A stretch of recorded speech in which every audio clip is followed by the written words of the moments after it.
people look at him and think he's being cocky or whatever. You have a man in your life now, right? Yeah, okay, you're good. You're not going to get your check next week. Or... I mean, and I've been watching Charlie Kirk for several years now. The stats make it sound like somebody's going after a particular group of people. Yeah, and that's total crime. The violent crime is astronomically worse. Yeah, it is. But 74% of them are on white women. Okay, so number 2 was the black violent crime stats. You are a f***ing racist who does not have accurate statistics or facts. What have I said that's not factual or not true or anything that I've said that's racist? Name one thing. Yeah. Black people are 13% of the population and they commit 50% of the murders. You can look it up. Over, please. Wait, you. What's your source? The FBI, the Department of Justice. You look it up. Anyone can look it on your phone. It is a fact that blacks have a disproportionate amount of the violent crime in their community. Y'all don't f***ing understand statistics. How you speak on numbers?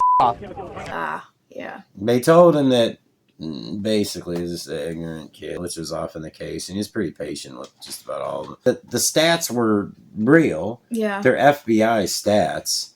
If anything, FBI would probably err in the other direction if they were to err on purpose. Right. My thing with this is that they always clip parts out.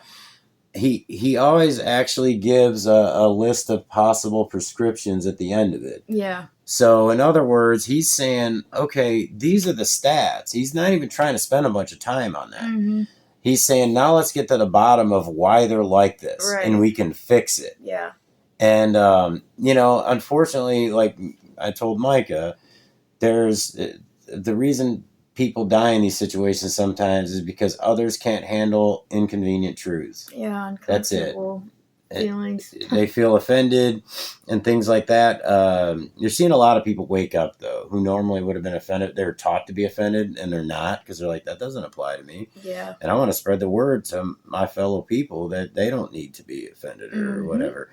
But, it's not about, that's one of the things he clarifies. It's not about like your race or your color. It's not in your DNA. Yeah. He's actually references most of it falling on the government. Yeah, he does. He talks about like LBJ and he talks about all the social programs and stuff, and that particularly in ghettos that black people were basically taught to abandon the family idea. And if you watch the documentaries from back then that were actually filmed and you see what these women were going through, yeah, it was insane. Mm-hmm. And I know he's watched the same ones, Charlie did, yeah, where they're showing you how these women would get welfare and that there weren't as many people on it then. Yeah, it was.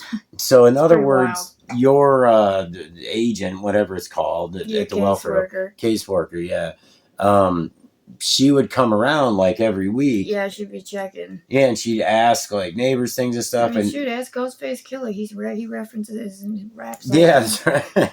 And basically, it's like this: the way that a lot of times you'll think, oh, well, what they incentivize them and this, that, and the other. It's like, yes, they did, but on top of that, it was once they went on benefits. If they went on a date with a guy, they're basically told to stop that. Yep. And they're like, okay, so you're good now. You have a man in your life now, right? Yeah. Okay, like, you're good. You're not going to get your check next week or next month or whatever. And it was like, whoa, wait a minute. Literally, relationships ending because of that. And they documented it, and it was like a lot. Yeah, and that might be too much of an over explanation, but I'm saying that like I hate this when the stats make it sound like somebody's going after a particular group of people. Yeah, they're just trying to make you sound like a racist. And you've been hearing the terms lately like pattern recognition. And we do care about our loved ones' safety and stuff like that. I mean, it's true that there is 2.3 times or more black on white crime than white on black crime. And that's total crime. The violent crime is astronomically worse. Yeah, it is. But overall, 2.3 times, and you're talking about a group that on the whole, that you don't interact with that much. How is that possible? Do you know what I mean? Like, why is it such an issue?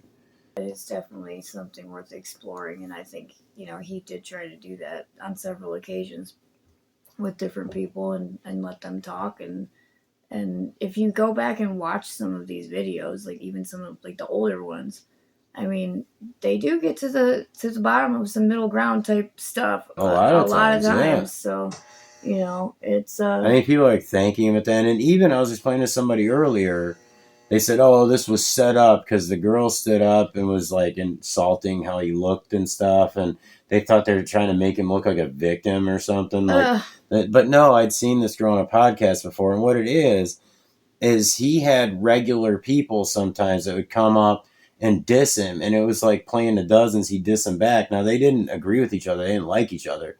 But they liked screwing with each other. Yeah. And it was just, and I think that they were trying to get him to like cuss or something. Probably. Like, you know what I'm saying? But they were both smiling at the end. Yeah. He would thank them for their time. He would like shake their hand. But I had a funny thought when I was looking at, the percentage of the crimes and everything is, it sounds funny, but it's like, okay, so, we're still 60% roughly of the population. Blacks are like 12.6. Is it because we're just everywhere? Probably. Like, we just end up places. You're just bumping into us, like, and it's like, and then it turns into a confrontation. We're just everywhere, so you can't avoid us. You know what I'm saying? Kinda. I mean, that's how they portray us anyway. I mean, that's just a joke. But I mean, and here's something really interesting. Total hate crimes. As far as 51% white, 21% black. You're like, oh my God, 2.5 more times white people than black.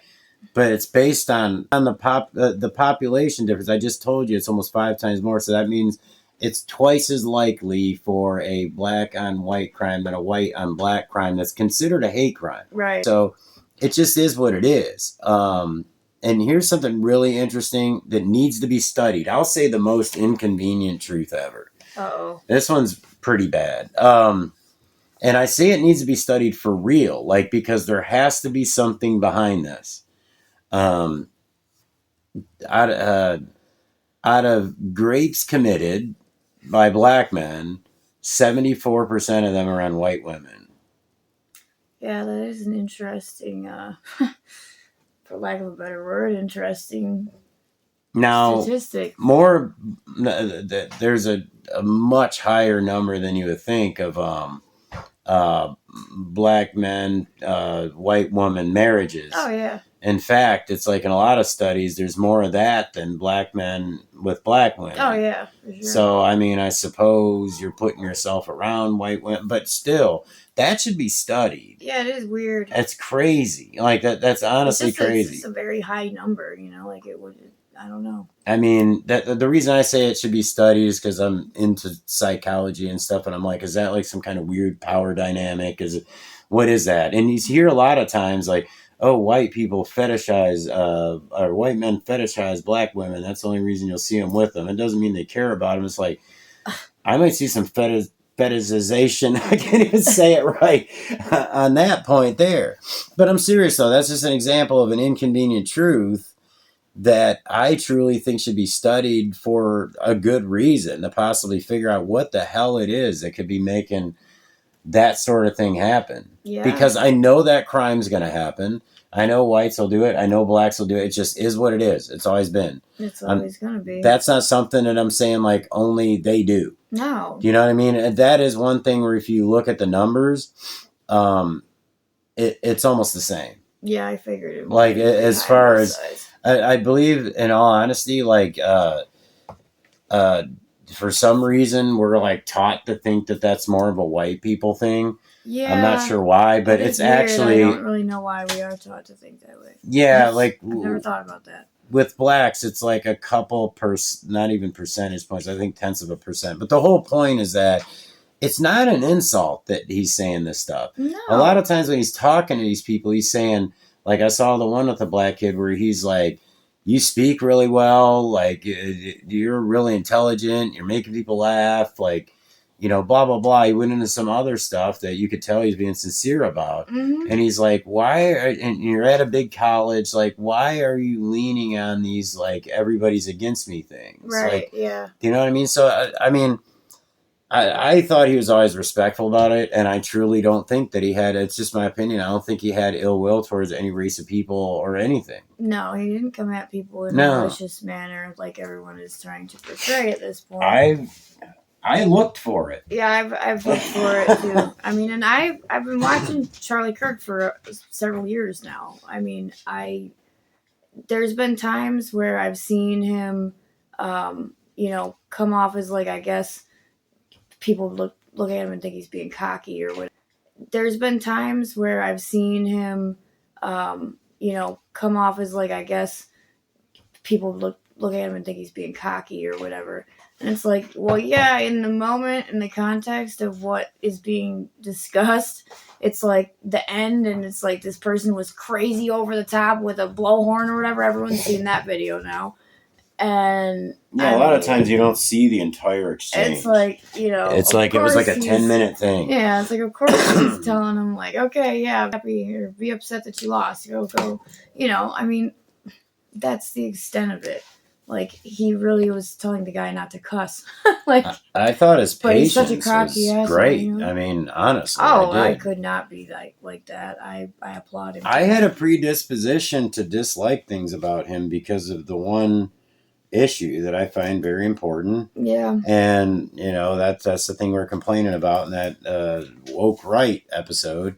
And, if there was something there to pick out, I would have picked it out. Yeah. I'm very objective, but I would have at least said, like, a lot of people think this about him. That can't be good. I don't see it, but I mean, hey, take from it what you want. Mm-hmm. Just like you would maybe call me woke. I don't see that in myself. Whatever, it's perception. I would have said something about it, but I really, truly never saw it. And also, as being what I consider to be a new Christian and a new conservative, I've only, been on that train for, 7 years? Something like that. 7 years. Yeah, I mean, I studied all different religions for many years and kind of, I had actually started coming to Christ 15 years ago, but I didn't really know what it was about. But anyways, like being new to it, when I would hear people's objections, like, oh, well, this person's that and this person's that, I'd be like, damn, like, maybe there's something to that. All these Christians are like, pretty terrible people. Like, and I made sure I looked into all these people, and I was like, so I was actually, because I was getting ready in the future to defend myself and say, I'm not like this guy. Right. Like, I'm Christian, but not like that. Yeah. But I didn't find anything. I mean, whatever. I'm not being overly apologetic because the guy passed away. That's something I want to get across for sure. It's just that I feel like it's totally wrong that, once again, it's the division thing. You have, probably more than half the country is just finding God and stuff because of him. And their lives are changing in positive ways, and he's being honored. But then you have a little less than half the country probably that's just like super hateful. And it's just like, well, how does that benefit you? Number one, we need to study the sociology of that. Like, how is that benefiting you? I mean, I understand it's like groupthink, it's like echo chamber, it's like this person did it, so I'm doing it now, and maybe it makes you feel powerful. I don't know. But you were never oppressed by Charlie Kirk or someone like him. What did Charlie Kirk do to you? Show me on the dial, because it's just ridiculous. Like, come on, man. In these situations, the most I ever see, and I will ask people, and they will just spout out bad stuff about the other person. I'll say, what is it that you take personally? What do you have against this person? And it's just a bunch of buzzwords like you saw earlier. He's a bigot. He's a sexist, racist. I'll have to read the comments. Right. It's all the things. All the things. Yeah. And at most, the only thing I ever get when it comes to specifically like someone who's a Christian, who's out there, giving a Christian perspective on things, is there might be somebody who went to a Catholic school who had something happen to them allegedly. Yeah. But outside of that, aside from a guy saying some things that could be fine, okay, construed as offensive or something, what is he leading people to that's bad? Yeah, nothing that I'm aware of. He's leading you to God. And there's, like I said earlier, I'm doing it again, but it's like, I don't know of anybody who gets a personal relationship with Christ, gets into their Bible, and starts paying attention to the morals in the Bible and living by them, who ends up with some horrible experience. This isn't Scientology. Right. Oh, I should be careful. Oh, boy. Yeah. Hope Village will come get me. Oh my God. But yeah, I mean, it's like I said that earlier too. I'm like, okay, so what is he leading you to? He's leading you to God, like you just said. Like that's one of the things, and then other, other thoughts, like other opinions, a different viewpoint on different things. Like he's trying to open your mind to some of these other things on different topics, and find common ground. Yeah. And he did that with a lot of people, and he helped change a lot of people's lives by doing that. Yeah, to the good. I just don't get why a bunch of people who don't believe in God are mad that this guy's leading people to God. Well, yeah, it's like you don't. How is it hurting? Just because he's leading people to God doesn't mean you have to follow him. You don't have to listen to. You never had to listen to Charlie. It's really strange. Now, if you're a different religion and you feel like he's giving a false doctrine, essentially, so that he can get some of your religion over into his, which is bullshit. But I don't know. I'm looking for reasons. If somebody thought that, yeah, okay, well, then stand up and say it with your chest out. If you're a Christian and you believe that some of what he says is improper or it's wrong, I'll accept that. Yeah, and I'd love to hear the argument. Yeah, like honestly, leave a comment and tell me something like that. But this stuff here with these quotes that you're seeing taken out of context is just unreal. What's the now number 4 is going to be fun. That's going to be the one that if anybody watches deep enough into the video, that's going to be the one that lights people on fire, and I'm here for it. I want to see what people got to say about it.